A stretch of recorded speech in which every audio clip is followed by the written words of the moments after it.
عبدالستار ایدھی مرحوم سے ایک انٹرویو میں پوچھا گیا، آپ نے ہزاروں لاوارث لاشیں دفنائی ہیں، کبھی کسی لاش کی بگڑی حالت یا اس پر تشدد دیکھ کر رونا آیا؟ انہوں نے آنکھیں بند کر کے اس گہری سوچ میں غوطہ زن ہوتے ہوئے کہا، تشدد یا بگڑی لاش تو نہیں، البتہ ایک مرتبہ میرے رضاکار ایک صاف ستھری لاش لے کر آئے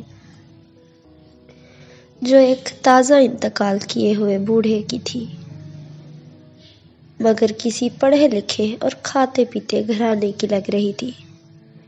اس کے سفید چاندی جیسے بالوں میں تیل لگا ہوا تھا اور سلیقے سے کنگھی کی ہوئی تھی۔ دھوبی کے دھلے ہوئے سفید اجلے کلف لگے سوٹ میں اس کی شخصیت بڑی پروقار لگ رہی تھی، مگر تھی وہ اب صرف ایک لاش۔ ایدھی صاحب پھر کچھ سوچتے ہوئے بولے، ہمارے پاس روزانہ کئی لاشیں لائی جاتی ہیں، مگر ایسی لاش جو اپنے نقش چھوڑ جائے کم ہی دیکھنے میں آتی ہے۔ اس لاش کو میں غور سے دیکھ رہا تھا کہ میرے رضاکار نے بتایا۔ اس نے کراچی کے ایک پوش علاقے کا نام لے کر کہا کہ یہ لاش اس کے بنگلے کے باہر پڑی تھی۔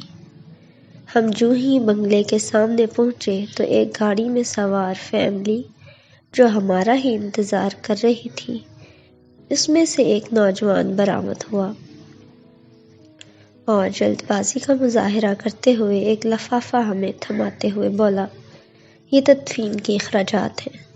پھر وہ خود ہی بڑبڑایا، یہ میرے والد ہیں، ان کا خیال رکھنا، اچھی طرح غسل دے کر تدفین کر دینا۔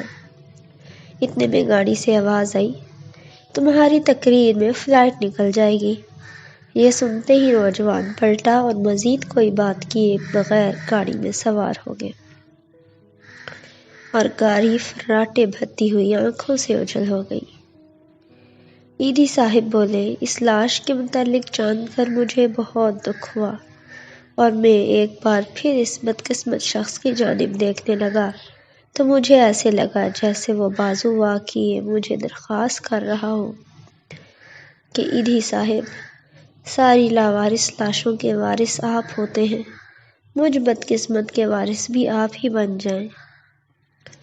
ایدھی صاحب کہتے ہیں، میں نے فوراً فیصلہ کیا کہ اس لاش کو غسل بھی میں ہی دوں گا اور تدفین بھی خود کروں گا۔ پھر جو ہی غسل دینے لگا تو اس اجلے جسم کو دیکھ کر میں سوچ میں پڑ گیا کہ جو شخص اپنی زندگی میں اس قدر معتبر اور حساس ہوگا، اس نے اپنی اولاد کی پرورش میں کیا ناز و نعم نہ اٹھائے ہوں گے۔